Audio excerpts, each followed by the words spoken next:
Hey everybody. Okay, let me go ahead and share my screen and we'll start talking about chapter 7. Again, we're in module 2. So we're talking really about the theories of race and racism um, that sociologists use and the terms that are going to be most used. And we're going to talk about these terms over and over and over and over as we move through this particular course. So this is really where you're going to learn the terms in which you need to really have the conversation from a sociological perspective. All right, so this chapter is really focusing on white privilege and focusing on how it molds and shapes the way in which we talk about and think about race, both in the United States and globally, though the focus is primarily in the United States. And it's going to tie into a lot of that history lecture, which I'm not going to go over again, but I will mention several things in there as we move forward. Okay. So white privileges is basically, and at its fundamental level, just advantages inherent to being within the category of white. And that's changed, right? Who's been in the category of white has changed throughout history. And we're going to talk about specifically the census categories here in just a second. But it's interesting to think about the ways in which the category, even whiteness, has changed depending on what groups were socially isolated, what groups were socially accepted, and what groups consistently had power, which was really European Christian white individuals that were not Irish, that were not Italians, that were not German, right? So these things really impacted the way in which whiteness was considered as they moved through the course of US history. Now, all of those categories would be considered white at this point in the US history. White privilege is not shared equally. So this is something I hear a lot when we talk about white privilege on a social level. So not when I'm sitting necessarily in a classroom, though it happens there too, but more broadly, having a conversation about white privilege, you see a lot of those who maybe are female, maybe are considered part of the LGBTQ plus community, are considered part of a lower class or a part of or who have suffered a lot specifically in any kind of economic situation. Then we'll talk about, well, I don't have white privilege, I'm not rich, I'm not famous, I don't have like I didn't go to fancy schools, et cetera, et cetera, et cetera, right? And while that is true, and those could be impacted by other hierarchies such as class, such as gender, such as sexuality, there is still an advantage to being white. And I think that when talking about this, we lose the conversation somewhere when it's all or nothing, right? So a lot of people think of privilege as either you have it all and you are privileged, or you have nothing, or you're somewhere in the middle, or somewhere that is not everything, and that equals not privileged. And that's not really how social hierarchies work, right? Because social hierarchies have the ability for you to have those intersecting identities, right? Where you may be and have privilege as one part of it, say maybe your race, but you may not when it comes to your gender, or you may not when it comes to your sexuality, or you may not when it comes to your socioeconomic status. And these things will cause very different positionalities within a society, okay? And we'll get into that more as we talk about through this. But not having to think about one's race is in itself a privilege, right? So this is what we're talking about. One of the things we're talking about when we talk about white privilege. I have the ability to not have conversations that surround this is going to happen to me or isn't going to happen to me because of my race. And I have that privilege to not think about it or to tune out race because I am white. And that is something that no matter the socioeconomic status, no matter the gender, no matter the sexuality, the ability to not think about one's race in and of itself means that you are operating in a society where you are the racial category that is preferred.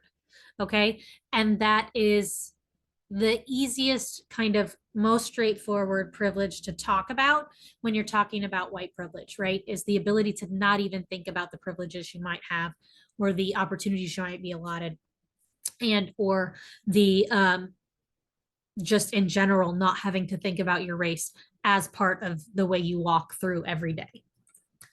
And again, we're going to talk a lot about how class is entangled in this conversation, but especially when it comes to white privilege, class entanglement, or that ability to intersect between class and race, tends to be the most problematic and cause the most strife when it comes to individuals thinking about their own race as a privilege, right? So white people, especially those who are at a disadvantage when it comes to socioeconomic status, very much tend to be like, well, I'm white and I'm still poor, so obviously I don't have privilege. And these things create a system where it discredits the discriminations that might be happening at the same level of socioeconomic status due to race, or that might be happening at every level due to race. And that's something that, again, as we move forward and talk about, we'll continue to kind of talk about even more. But it's also something that in your book, and also I also shared the link separately because I think it's a really important piece. There's a work of writing it's called How to Explain White Privilege to a Broke White Person. That is a really important conversation that really encompasses that entanglement between class and race. And so that one is also in there, and it has its own lecture. So I'm going to stop and not keep going on this because it's in that lecture too. White privilege is something that is invisible to a lot of those who experience it. And again, that's that ability to not have to think about your race. But it's very consequential because it really does have an impact in the opportunities and the way you are treated within your social world. I think one of the examples they give is being able to walk through a store and not automatically trigger a security response, not automatically be watched. It doesn't, like, to an extent, for the most part, it does not require, or does not, unless you're in like a really bougie store, you're not going to really have someone follow you around if you're in lower class, just because you're in the store. Now, you're in like certain stores that's probably not going to be the case. But for the most part, you could be in a Target or a Walmart or what have you, and nobody's going to automatically think, hey, what are they doing around this? Or, hey, what are they doing looking at this? Whereas there's a racial connotation of what's the word I'm looking for? Of surveillance that happens to people of color in almost any given store setting, that it requires kind of that second take, that ability to look at the privilege of being white and walking through the world that people of color do not have in that setting. W.E.B. Du Bois really talked a lot about this and talked a lot about the circumstances and the ability for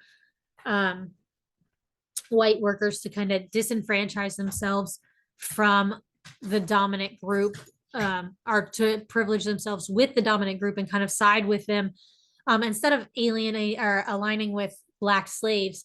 And in doing so, what they did was created space for themselves and opportunities for themselves with certain privileges that, while they were not socioeconomically at the same status as white elites, they weren't at the same status that Black slaves were. And that was something that created that gap and started to really have a conversation surrounding what race was and whether or not they were allotted to be in that racial category that allotted them privileges. Now, at the same time, if that had roles were reversed and all of those workers would have been able to join forces in such a way, that would have created a very different dynamic, in the sense that, and even now, as social groups experience oppression, there is part of the capitalist structure and also part of just the social structure that pits those oppressions against each other and those oppressed people against each other, because if they're fighting for resources against each other, no one's fighting the people that create the status quo, that create this dynamic, that molds and shapes and continues to perpetuate these oppressive forces, right? And it's intentional. It's something that's built into the system, and it's something that, as we talk about media and things of that nature, we're going to get into some more. Let's see. And again, Peggy, what's her last name? McIntosh, maybe, does a really important piece called The Invisible Knapsack. Now, this has been edited and morphed into several different things over like using this framework. And there is some conversation about class surrounding this framework, but I have put in there the whole article so that you guys can look at it, because it does mention it, and it mentions a few of those things. The one that always gets me, and I think the one that is super apparent, is Band-Aids. If you go to the store and try to get skin tone Band-Aids that match your skin tone, as a person of color, you're very unlikely to find them. And if you are going to find them, they're going to cost more. And that says something altogether, right? And what it says, even to little kids, as they scrape their knee because they're learning how to ride their bike, or as they are playing on the playground and they cut their finger or whatever, what it says to them is either A, this affirms that I don't have to think about it, or B, why does this look so different than me? Why does this look like this kid and not me? Why don't I have one that looks like me? Right? And all these things, again, is a prime example of something so relatively small, but also shows the prioritization of one race over another, of one group of people over another, directly correlated with skin tone. And so this is something that I think was a very easy way to think about how white privilege really operates in the world. And again, she gives a whole bunch of different things, and this has also been turned into, like, there's also one that has been turned into like a cis versus trans invisible knapsack. You also have one that I think they did one for socioeconomic status, and I think they also did another one just for gender as a whole. So that's really interesting, is how those things kind of have played on each other. And if you're interested in those, I can find those for you as well. Again, we've talked a lot about working against white people and how this operates, but against people of color. But what is interesting is that it really operates against white people too, because what it does is limit those opportunities, and it also creates a dynamic where, again, you can't align with other individuals that are oppressed in other ways, because there's all these lines and barriers. And it also creates a dynamic where depending on where you're from, depending on where you are, you might be socially isolated and might be the minority within your social status, or within that particular framework. And I think they use the example of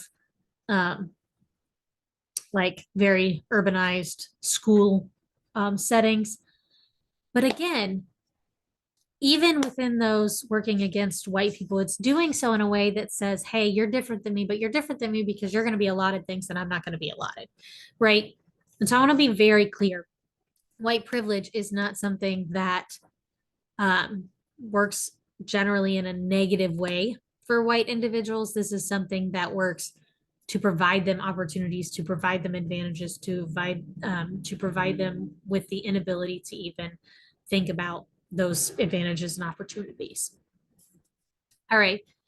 So when you intersect whiteness with class, gender, and sexuality, you get a lot of judgments of people of color, judgments specifically around, say, being able to pull yourself up, being able to do that American dream, what you can achieve. And that if you work hard enough, you'll achieve this too, because look, the people before me achieved this, or look at what I can achieve.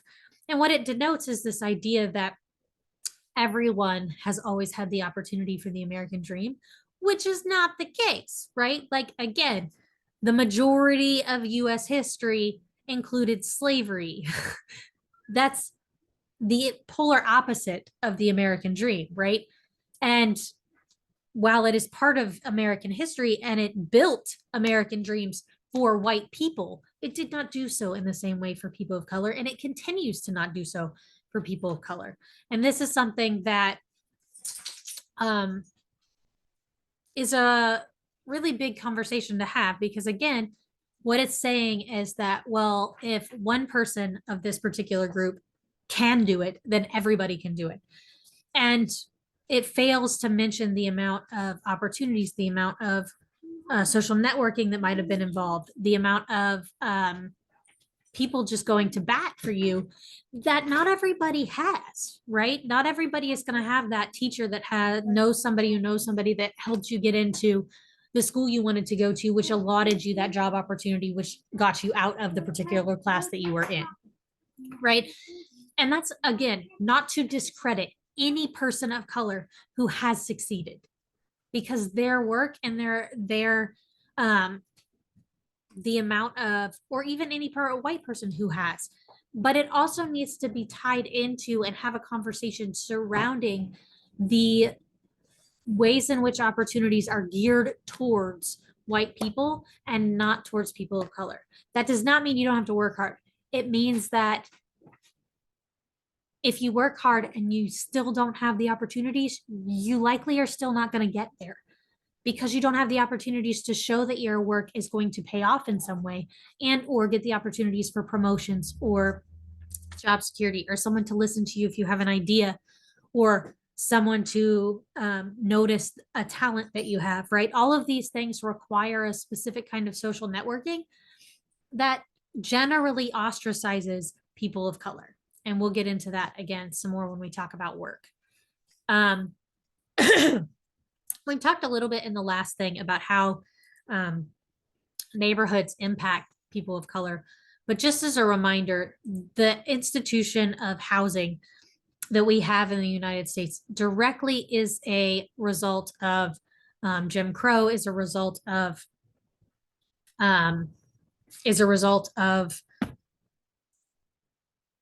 wide amounts of racial discrimination, and it has created essentially still having separate housing situations and neighborhoods specifically for white people, and specifically for Black people, specifically for Latinx people, specifically for Asian people, depending on where you are in the United States. And those neighborhoods are allotted very different resources when it comes to education, when it comes to parks, when it comes to food options and stores, when it comes to transportation, et cetera, et cetera. And then when you cross over with gender, some really interesting things happen. And again, we're going to talk about this a lot more in depth when we get to the judicial system. But one of the examples they gave was the ability to be sexually respectable, or the ability to have you be able to report a crime and something be done about it when it comes to violence against you. And overwhelmingly, white women are going to be believed more than women of color when it comes to any kind of harm that has happened to them. White women's cases are going to get prosecuted more. And as a witness, they're going to be victim blamed a little less. Now, that's not to say they're not going to have problems in all of those areas, because that still is a problem, but you're going to have less problems, considerably less problems than women of color. And then when you get into Latinx racial identification and whiteness, there's a history of fluidity within who is white. And we've talked about that with the immigration policies of the United States when we talked about the history lesson, when we talked about which categories of immigrants specifically Irish, specifically Italians, things of that nature. But we also had this same kind of system set up within the Latinx communities, right? And that was because it depended on how much English you might have known, how white you might have been. And specifically, you see a distinction in Puerto Rican Americans who are perceived as far less of color than maybe some of the other demographics and some of the other Latinx community immigrants. And essentially, there's this a notion that is put out there in sociology called a white person of color, which is just a person who appears white and yes, identifies as a non-white group. So you're going to see this a lot in cultural variations within the Latinx community, where they might be able to pass as white based on their skin tone or their physiological features. However, they're not going to consider themselves white because culturally and through other identities, they're going to come up with very different ideas of themselves versus what is considered idyllic as a white standard, which makes sense, right? They're going to be able to likely speak a different language. They have different musical choices, different media choices, different people who matter to them. Sometimes it's a different religion, depending. But what it does is allot them a little bit less, unless they're speaking Spanish out in public. It's going to allot them, which has its own discrimination, but it's going to allot them a different level of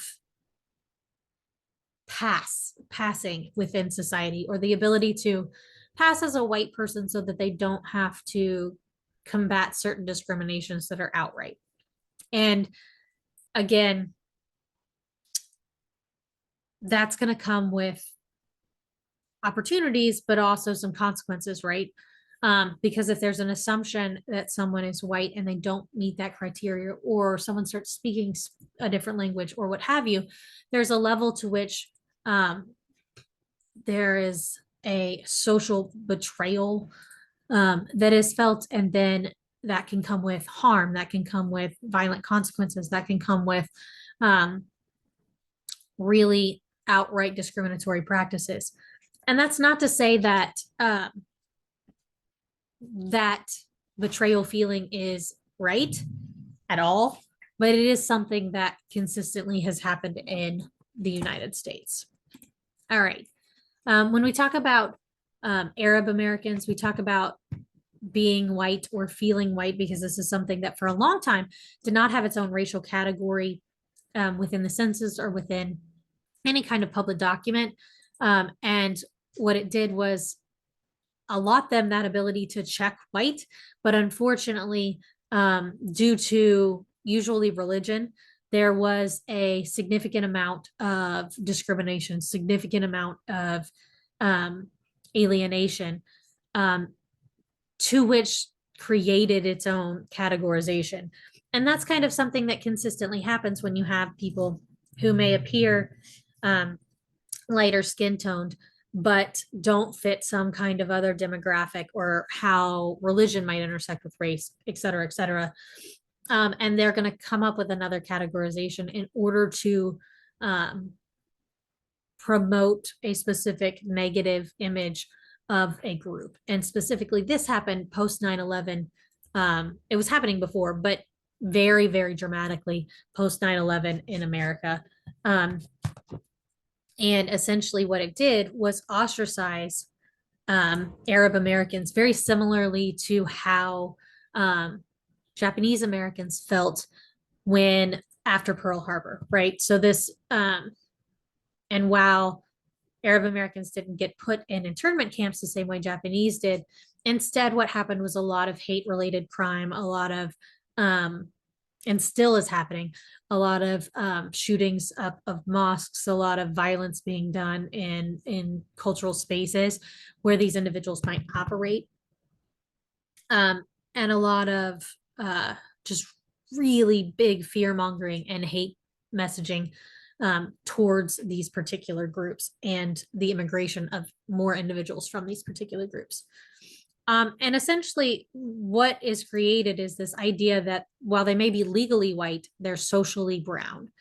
And that's just the idea that, again, while they could pass some kind of physiological pattern, they're going to still be treated and ostracized in a very real way, similarly to how people of color are. And then we're going to talk a little bit more about multiracial identity. Multiracial is just a person whose parents identify with different racial categories than each other. And it leaves a lot of feelings of what category do we fit in? Can we pick more than one? Can I fit in both this category and this category, depending on my parents and their own social networks and their own things that they bring to the table? And what it does is leave these individuals, especially as young individuals, in this space of lack of belonging. And overwhelmingly, social research has found that the ability to be able to pick multiple categories has had a very positive influence in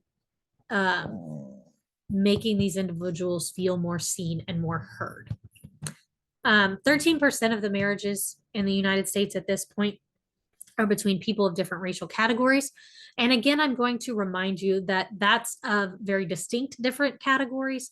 But what you see again is that if a Latinx person from Puerto Rico marries a Latinx person from Brazil, those two people are not going to be considered biracial in this country, but very much would in their other countries, right? And that's something to think about, right? The way in which we categorize race in the United States is very different than they do globally and has very different lines when it comes to state boundaries or nation boundaries. And it has very different abilities to impact who and how someone might identify themselves. Identities also have many influences. Again, appearance is one of the big ones. Social class status, social networking abilities, educational attainment, and job status. All of those things are going to allot people different abilities to feel like they can identify as multiple different races or feel like they can acknowledge specific parts of themselves. All right. So this is a map that shows a timeline that shows the specific census categories between 1790 and 2010. Now they get even more interesting past 2010. The 2020 census is not on here for a number of reasons. A, I think this graphic was made before then, but B, the 2020 census has a set of challenges due to the way in which Trump wanted it to operate that made questions like this and census categories like this not have the general response rate it once did, mostly due to fear of deportation, fear of alienation, and fear of harm. And so we'll kind of talk more about that as we talk about policies and things. But even if the 2020 census was able to be put on this map, I don't know that I necessarily would, just because the race and ethnicity question kind of got melded in a way that it didn't in some of these other generations. But then again, it also explains that particular social moment, and it will continue to kind of explain that social moment and its reflection on earlier moments in our historic narrative of race. And as you can see, when we started really having conversations. This blue category is Black, or it has a lot of different names depending on the time and place that it was in. Then you have the white category, which is orange. You see that there's another category that is pink that's pretty much always been there. But it depends on where it is. And sometimes you either get to choose white or Black. That's your choices.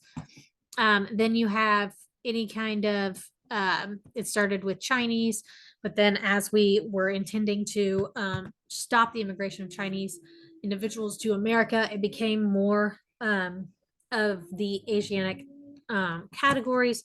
And so it expanded quite a bit. You notice that Indigenous person is not on here for an extended period of time. That's something that was added very much later. And any kind of Latinx community is going to be in your greens.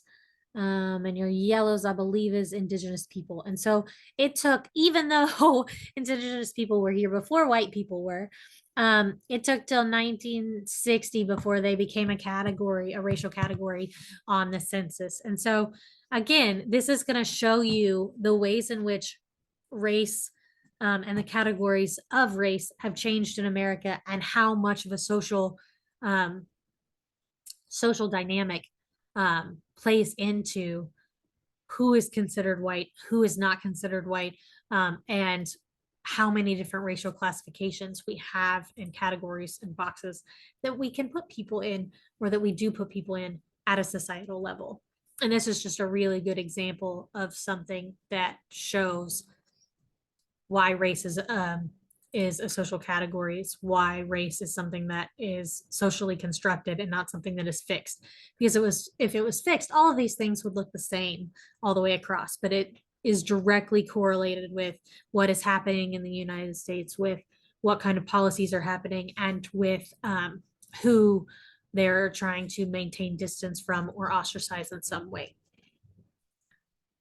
Again, like I just talked about, it reflects policy, global dynamics, social dynamics, immigration policies. I want to talk a little bit about the difference between race and ethnicity just one more time. I know we went over this in the first lecture, but it's something that is important as we move forward. Race is a category based on physiological features, generally based on color of the skin, based on ancestry, whereas ethnicity is based on a cultural variation and based on a culture, and is generally chosen by the person that classifies themselves in that ethnicity. And it's again more related to language and culture. Racialized assimilation, or the process through which immigrants adopt racial identities of the host country, is really important when we talk about this map, because in a lot of ways, depending on whether or not somebody could fit into that category of white, or they needed a new category because they did not assimilate in the ways that white people at the time who had power felt they needed to, and or other global dynamics created an inability to assimilate. That impacts whether or not they tend to have their own category on this map. A reminder that race is not necessarily create a cultural thing. That does not mean that people who do not identify within the same race do not have cultural elements that are similar, right? Or do not come from common ancestry, because in some ways they do, but in other ways, a racial category can be different from a cultural variation. A very good example of this is the Asiatic race category. That is a massive host, a wide range of cultural variations and even languages variations that get lumped into one particular category here, that would be very, very different if you were in any one of those other countries that gets put into that category. And again, economic relations also impact this. So you talk about, for example, the Chinese immigrants that came in specifically to do work, and then needing to be separated because they were doing it well and succeeding and having financial gains on their own front, and that put in pressure and or called into question white supremacy in a way in which they needed to then, or white people felt that they needed to ostracize them, specifically European Christians, ostracize them and create their own racial identity so that they could again be considered a threat, or again be considered something that you could create policies against, so that those white European Christian farmers, workers could excel over that particular group of people. And so that's kind of where I'm going to stop.